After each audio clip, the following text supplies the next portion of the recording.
Assalamualaikum warahmatullahi wabarakatuh. Perkenalkan, nama saya Luciana dari kelompok 6 akan menjelaskan mengenai materi kategori mistaknya Gilbert Ryle. Sebelum kita masuk ke dalam pembahasan tentang kategori mistek Gilbert Ryle, di sini saya akan memperkenalkan siapa itu Gilbert Ryle. Gilbert Ryle adalah seorang filsuf Inggris yang mewakili generasi pemikiran Inggris yang menggunakan pendekatan Wittgenstein untuk masalah filsafat. Ia juga dikenal karena kritiknya terhadap dualisme Cartesians. Ryle dilahirkan di Brighton, Sussex, Inggris pada 19 Agustus 1900. Ryle belajar filologi klasik dan filsafat di Oxford dan pada tahun 1945 menjadi profesor di sana. Pada tahun 1947 ia menggantikan Moore sebagai pemimpin majalah Mind dan memegang jabatan ini sampai tahun 1971. Ryle adalah seorang filosof Oxford yang memiliki reputasi filsafat yang cukup besar. Melambungnya nama Ryle itu menampakkan mercusuar filsafat Inggris berpindah dari Cambridge ke Oxford. Pemikiran filsafat Ryle itu terfokus pada filsafat bahasa biasa. Warna filsafat Ryle terpengaruh dari pemikiran Wittgenstein dalam hal titik tolaknya pada bahasa biasa, sedangkan prinsip analisisnya memperlihatkan garis lurus dari prinsip analisis Moore. Ryle memang memusatkan prinsipnya pada filsafat bahasa biasa, namun unsur logika juga mempengaruhi pemikirannya. Hal ini bisa kita lihat dalam bukunya yang populer, yaitu The Concept of Mind, yang mana ia membahas dan menganalisis berbagai macam penggunaan bahasa sehari-hari, terutama dalam filsafat, karena sering terjadi kekeliruan kategori atau kita kenal dengan istilah kategori mistake. Menurut Ryle, kekeliruan pokok yang sering terjadi dalam filsafat adalah apa yang disebutnya sebagai kategori mistake, kekeliruan mengenai kategori. Mereka yang Assalamualaikum warahmatullahi wabarakatuh. Saya Humaira Silpana Ayu, NIM 1930302042. Saya akan melanjutkan penjelasan materi dari saudari Luciana, yaitu mengenai kategori mistake Gilbert Ryle. Menurut Gilbert Ryle, kekeliruan yang terjadi dalam filsafat adalah kekeliruan mengenai kategori mistake. Mengapa demikian? Karena kekeliruan yang terjadi dalam penggunaan bahasa yang menggambarkan fakta-fakta termasuk kategori 1 dengan menggunakan ciri-ciri logis yang menandakan kategori lain. Menurut Gilbert Ryle, dalam filsafat, penggunaan bahasa sehari-hari sering terjadi kekeliruan kategori, sehingga persoalan filsafat sering kali timbul karena kekeliruan tersebut. Analisis dalam penggunaan bahasa sehari-hari mengenai filsafat ialah terhadap konsep Descartes.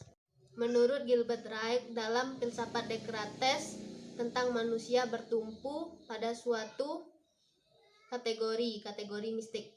Ada dua pandangan Descartes mengenai manusia berdasarkan pandangan yang dualistik, yaitu dua substansi yang berbeda. Substansi pertama, manusia mengenal dirinya sebagai makhluk berpikir dan memiliki kesadaran. Ini merupakan substansi yang kekal.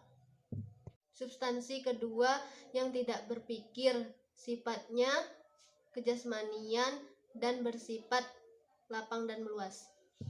Realitas tentang manusia menurut Gilbert Ryle merupakan dua unsur yang memiliki corak logis atau kategori yang berbeda, dan sangat janggal bila mana merupakan satu kesatuan yang harmonis. Dalam hubungan ini, Gilbert Ryle mengungkapkan sebagai the myth of the ghost in the machine, sebagai mitos tentang hantu dalam sebuah mesin. Mungkin itu saja yang bisa saya sampaikan. Materi selanjutnya. Assalamualaikum warahmatullahi wabarakatuh. Perkenalkan, nama saya Amelia Dinaryanti, NIM 1930302041.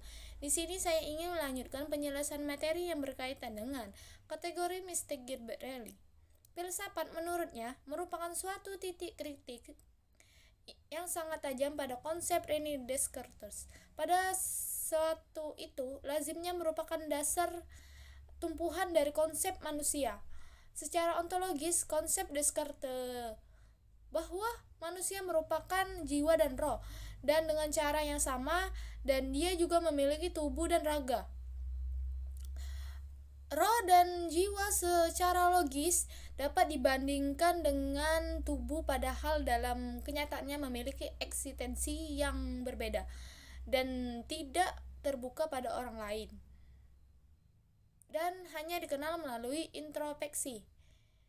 Kata inteligensi menunjukkan pada halnya berfungsi menurut Riley hanyalah melukiskan tingkah laku seseorang yang maksud memperlihatkan secara konkret bagaimana para filosof mempercampur adukan bagaimana kategori-kategori yang lain.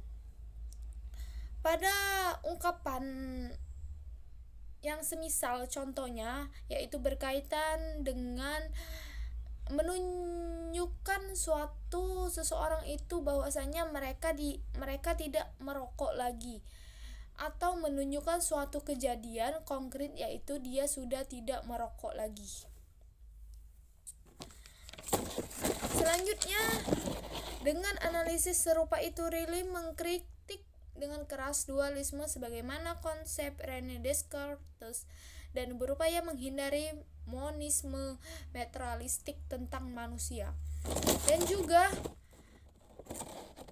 berkaitan dengan kata-kata psikis tidak menunjukkan pada suatu taraf hidup yang tersembunyi pada orang lain, namun tingkah laku dapat diamati oleh orang lain, bahwa filsafat Riley sendiri lupa dari bagaimana suatu kejadian itu tidak bisa diungkapkan secara langsung, yaitu bahwa pendapat Riley ini terjebak pada behaviorisme meski ia berupaya untuk menghindari. Baik, hanya itu yang dapat saya sampaikan. Wassalamualaikum warahmatullahi wabarakatuh.